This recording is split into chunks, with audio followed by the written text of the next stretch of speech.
Ang hindi inaasahang lambingan ni Bimbi at Riza na yumanig sa buong bansa. Isang nakakagimbal na tagpo ang kasalukuyang nagpapabaliw sa buong mundo ng social media matapos kumalat ang isang pasimpleng video kung saan makikita ang dalawa sa pinakasikat na dating child stars ng bansa na nagpapalitan ng matinding tamis sa publiko. Walang iba kundi sina Bimbi at Riza May na ang mga naging sentro ng usap-usapan matapos silang mahuli ng isang tagahanga na nagpapakita ng hindi maikakailang pagiging malapit sa isa't isa habang masayang nagpapalipas ng oras sa labas.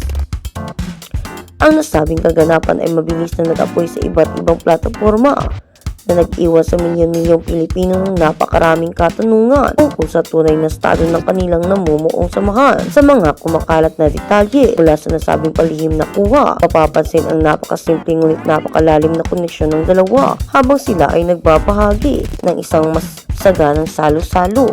Lalo pang umiting ang interes ng publiko nang mapansin ang mga partikular na detalyeng nakapaloob sa kanilang pagkikita kung saan tila walang pakialam ang dalawa sa kanilang paligid habang pinagsasaluhan ang napakasarap na Japanese rice na nilagyan ng suka at sinabawan ng malinamnam na curry. Ang ganitong klaseng casual na tagpo kung saan makikita ang kanilang pagiging komportable sa pag-aasikaso sa pagkain ng bawat isa ay nagpapakita ng isang antas ng emosyonal na kapanahunan na hindi inaasahan ng marami mula sa mga kabataang ito na nakasanayan nating kitang naglalaro lamang sa TV-vision noon. Ang pagkakaibigan ni Bimbi at Riza ay hindi na bago sa industriya, ngunit ang kakaibang kislap na nasaksihan sa likod ng mga linti ng nakatagong kamera ay nagbubukas ng isang malalim na diskusyon tungkol sa kanilang paglaki.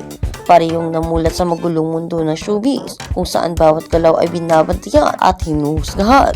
Tila natagpuan ng dalawa ang kapayapaan at tunay na pag-unawa piling ng isa't isa. Ang dating ating maliit na nagpapasaya sa tanghalian ng masang Pilipino at ang binata ng tinaguri ang Queen of All Media ay tila unti-unting bumuo ng isang matibay na sandigan na malayo sa dikta ng mga sikat na love team at mapaninlang na script ng mga kumpanya ng telebisyon. Dagdag pa sa nakakilig na eksenang ito ay ang nabunyag na plano ng dalawa na magkasamang manood ng isang sikat na dula sa Newport. Ayon sa mga nakasaksi sa kanilang masayang kwentuhan, labis ang pananabik ni Bimbi at Riza na suportahan ang pagtatangal ng isang aktres na nangangalang Tasha. Ang pagkahilig na ito sa sining at teatro ay lalong nagpapatunay na ang dalawa ay nagkakasundo hindi lamang sa mga simpleng kainan kundi pati na rin sa pagpapalawak ng kanilang kaalaman at pagpapahalaga ng kultura. Ito ay isang malinaw na senyales na paglalago ng kanilang mga pagkatao na mas pinipiling palipasin ang oras sa mga makabuluhang aktibidad kaysa sa mga walang pentang gimmick sa industriya.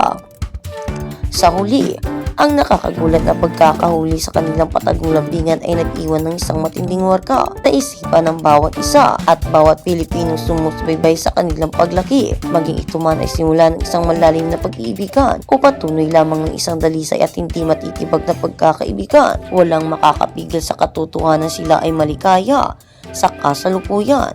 Ang simpleng pagsasalo ng kanin at ang pagpaplano ng mga makabuluhang panunood ng dula ay sapat na upang patunayan na sa kabila ng yaman at kasikatan, ang tunay na kaligayahan ay natatagpuan sa mga simpleng sandali kasama ang taong tunay na nakakaintindi sa iyong pagkatao.